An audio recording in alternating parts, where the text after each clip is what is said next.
À l'intérieur de cette vidéo, nous allons parler du compresseur.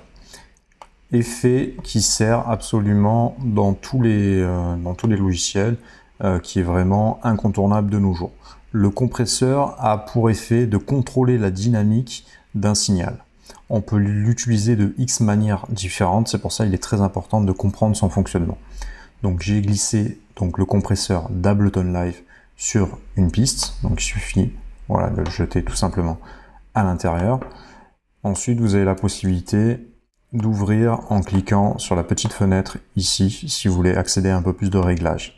Il s'agit tout simplement du réglage de sidechain pour un enclenchement, si vous voulez que le compresseur s'enclenche sur une nouvelle piste. Si vous avez une seconde piste enclenchée, vous pouvez choisir à quel endroit le signal, à partir de quelle piste vous souhaitez que le compresseur module.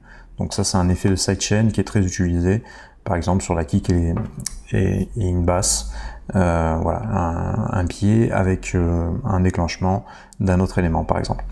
Dans certains styles musicaux, la sidechain compression, le sidechain est vraiment très important. Je vous en parlerai dans une prochaine vidéo. Je vais rester sur un côté vraiment basique du compresseur. Donc voilà, je vais faire en sorte d'agrandir. Voilà, donc là il y a un sample, une loop qui a été enclenchée. Je vais commencer par désenclencher le make-up qui de manière initiale reste enclenché.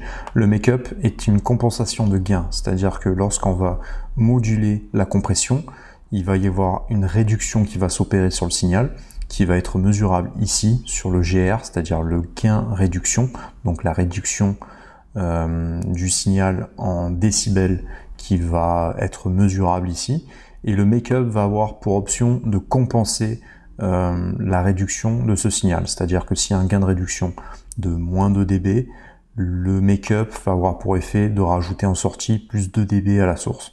Donc ça permet d'avoir un signal qui est une sensation de sonner plus fort, puisque ce qui va être retiré avec certains réglages va être compensé en sortie.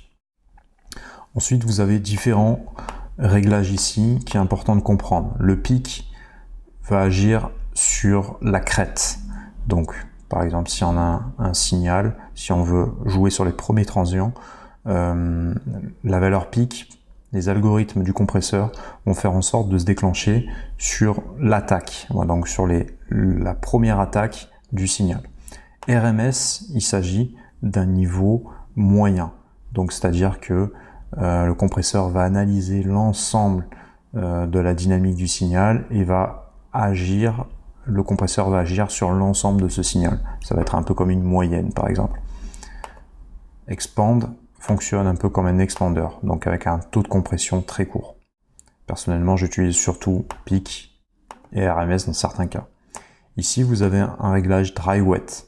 Donc dry, le signal est sec, donc le compresseur n'agit pas. Le réglage de compression, le signal va transpercer le compresseur sans qu'il y ait de modulation.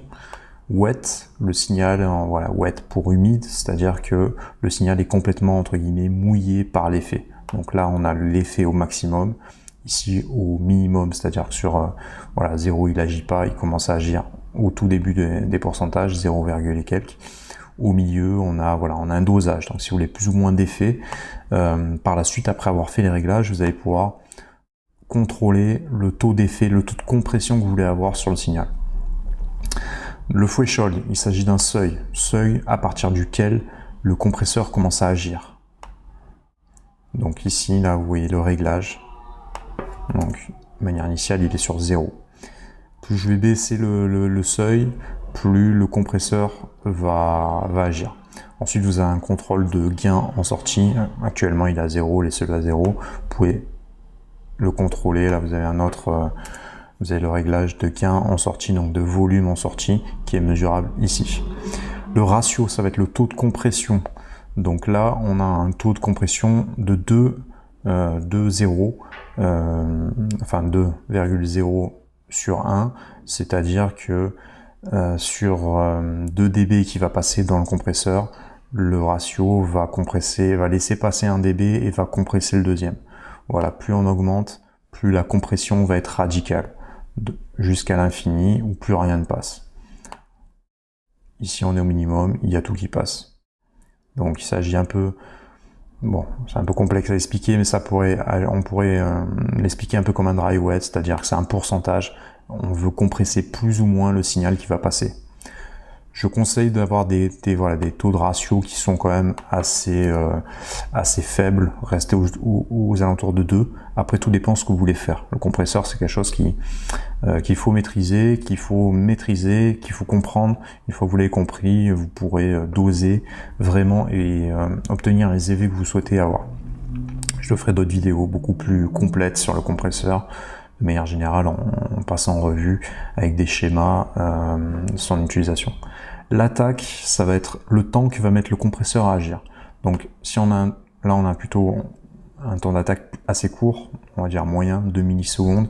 Donc une fois que le signal va passer à travers le seuil que vous avez défini, le compresseur va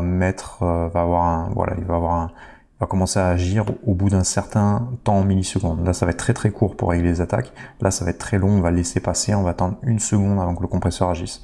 Ça dépend si on veut des effets créatifs, ça dépend ce qu'on souhaite faire, ça dépend quelle partie du signal on veut compresser. Là, c'est le relâchement. Donc, après avoir compressé, vous allez maintenir l'effet plus ou moins longtemps. Sinon, vous avez un effet automatique un peu à l'ancienne sur les anciens compresseurs analogiques, c'était ce genre de réglage qu'il y avait parce qu'on n'avait pas des compresseurs très précis. Donc voilà, on va se mettre en simulation. Ici, vous avez un visuel vous avez différents visuels. Un visuel classique, ici avec une courbe. On va passer à la courbe pour que ce soit beaucoup plus simple. J'enclenche la compression. Je vais baisser le threshold et on voit qu'il y a un gain de réduction qui est en train de s'opérer. Si j'augmente le ratio, je vais réduire l'attaque. Vous allez voir que le gain de réduction, voilà, commence à agir. J'enlève le make-up.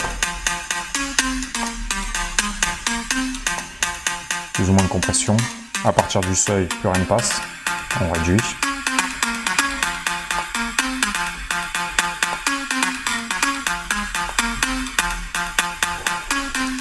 Voilà, j'espère que c'est clair pour vous le fonctionnement du compresseur. Je ferai d'autres vidéos qui seront un peu plus explicites et un peu plus complètes sur le sujet. À bientôt.